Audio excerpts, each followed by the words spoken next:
और फिर मुझे किसी ने गीता की एक आसान ट्रांसलेशन भेजी, जो मैंने पढ़नी शुरू की तो दरवाजे खुलते गए, खिड़कियां खुलती गई कि अल्लाह कहता है कुरान में कि भाई मेरी बात नहीं मानोगे तो मैं जहन्नम की आग में जलाऊंगा। गीता में भगवान कृष्ण कहते हैं अर्जुन को कि मैंने तुम्हें सारा ज्ञान दे दिया, सारी बातें समझा दी, अब ये तुम पे है, तुम मानो तो मानो, नहीं मानो तो नहीं मानो।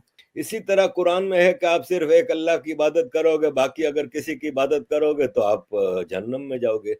गीता के कि कहीं आपको कन्फाइन नहीं करती कि आप सिर्फ कृष्ण जी की पूजा करोगे या आप गणपति जी के। क्लियर अल्फाज में कहा है कि औरत है ना वो मर्द की गुलाम है, और मर्द जब जिस वक्त जैसी भी हालत हो औरत की वो बुलाए तो औरत उसको ओबे करे। जबकि हिंदू धर्म में देवियां हैं औरतें। तो ये सारे जवाबात मुझे गीता से मिलने लगे, और फिर मुझे एक खूबसूरत धर्म से इंट्रोडक्शन हुआ। इसमें कहीं कोई मार कुटाई ये वो नहीं है। सनातन 50,000 साल के इवोल्यूशन से बना है। नमस्कार दोस्तों, स्वागत है आपका एक और नए वीडियो में। जैसा कि आप सब जानते हैं कि भगवत गीता हिंदू धर्म के पवित्र ग्रंथों में से एक है। भगवत गीता का पॉपुलैरिटी इतना ज़्यादा बढ़ गया है कि भारत ही नहीं, भारत के अलावा पाकिस्तान, बांग्लादेश, इवन हर कंट्री में इसका पॉपुलैरिटी बढ़ते जा रहा है। आज हम इस वीडियो में कवर करने वाले हैं दो पाकिस्तानी व्यक्ति जो कि मुस्लिम रिलीजन से बिलोंग करते हैं, और उनको भगवत गीता इतना पसंद आया कि वो अपने कुरान से ज़्यादा बेहतर भगवत गीता को मानते हैं, और इसी वीडियो पे आज चर्चा होगी। तो चलिए इस वीडियो को शुरू करते हैं।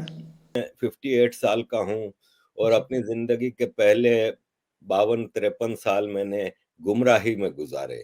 लेकिन ये है कि मैं एक बागी जहन का मालिक हूँ, और सवालात एक इंसान के जहन में उठते हैं। लेकिन बदकिस्मती से इस्लाम में सवाल करने की इजाजत है नहीं। हमें ये इजाजत नहीं कि आप सवाल करें और उसके जवाब आपको मिलें। मैं यूरोप आ गया, यूरोप में अब मुझे 32 साल हो गए। यहाँ आके इंडिपेंडेंट एजुकेशन का मौका मिला। मैंने बड़ी कोशिश की कि मेरे सवालात के जवाबात मिलें। फिर मैं ह्यूमन राइट्स के काम में आया, तो आपको पता है ह्यूमन राइट्स में फिर आपको ऐसी ऐसी चीजें पता चलती हैं जब आप यूएन जाते हैं, मुख्तलिफ फोरम्स पे जाते हैं। तो मुझे जब उन चीजों का पता लगने लगा तो मैं फिर इस बात पे मुझे वो हुआ कि और इंडिपेंडेंट हिस्ट्री पढ़ी जाए। लेकिन पाकिस्तान इंडिया के हवाले से मेरी चीजें करेक्ट होती गई, क्योंकि हमें तो ये भ्रम दिया गया था कि हमने 65 की जंग भी जीती है, 71 की जंग भी जीती है, इंडिया हमारा बहुत बड़ा दुश्मन है, हिंदुओं ने कसम खाई है कि मुसलमानों को मिटा के रख देंगे, ये वो। लेकिन जब मैंने वो हिस्ट्री पढ़ी तो मुझे उसका बिल्कुल उलट मिला कि पाकिस्तान ने जंग जीती नहीं थी, बहुत बुरी तरह से हारी थी, और हिंदुओं ने नहीं, मुसलमानों ने कसम खाई है कि हिंदुओं को मिटा देंगे, सारे बुत तोड़ देंगे, ये है वो है। ऐसे में मैंने गीता खरीदी थी 90s में। अच्छा। लेकिन 2-4 पेज पढ़ के मुझे समझ कुछ आया नहीं, तो मैंने रख दी अपनी लाइब्रेरी में, किताबों में रख दी थी।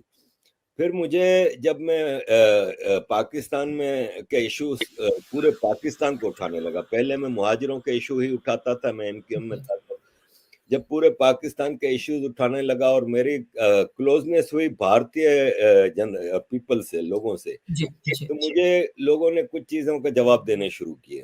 उसमें मेरे कुछ गुरु बन गए और मुझे सवालात के जवाबात मिलने लगे।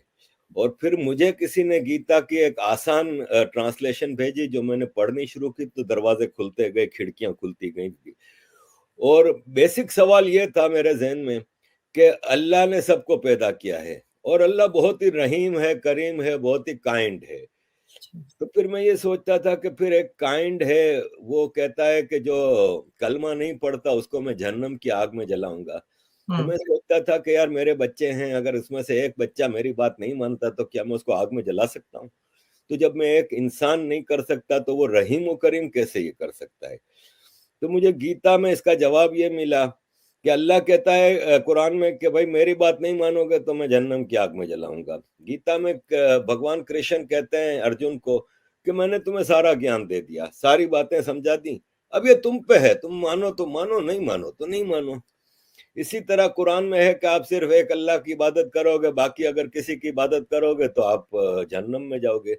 गीता के कि कहीं आपको कन्फाइन नहीं करती कि आप सिर्फ कृष्ण जी की पूजा करोगे या आप गणपति जी की। वो कार्मा पे सारा जोर है कि अपने अमल अच्छे बनाओ, इंसान, जानवर, फल फूल पौधे, हर चीज का ख्याल रखो, और यही आज का साइंटिस्ट कहता है कि क्लाइमेट के हवाले से और ये सब चीजें, गीता कहता है कि नरम साफ सुथरी फूड खाओ, वही जी, आजकल बायो फूड के ऊपर बहुत ज्यादा जोर है। तो ये सारे जवाबात मुझे गीता से मिलने लगे।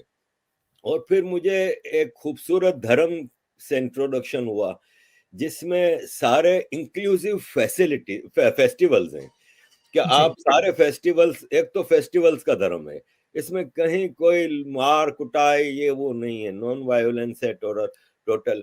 और इसमें इंक्लूसिव है कि आप सबको अब दिवाली की बर्फी खिलाएं, आप सबके साथ मिलके होली मनाएं, दिवाली मनाएं, ये वो।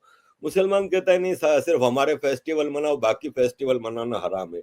इस तरह हुँ, की कई चीजें मुझे कई सीख मिली, जिससे मुझे ये फील हुआ कि ये जो हिंदू धर्म है ना, सनातन फिलोसॉफी, ये ऐसा नहीं है जैसे इब्राहिमिक रिलीजन में है कि एक आदमी आता है और कहता है कि मैं जी हूँ प्रॉफिट, मुझे अल्लाह ने भेजा है और हुँ, मुझे ये किताब दी है और ये आसमान से उतरी है जी, और ये रूल्स ऑफ लाइफ है, ये आपने हर हालत में फॉलो करने और तलवार के जोर पे।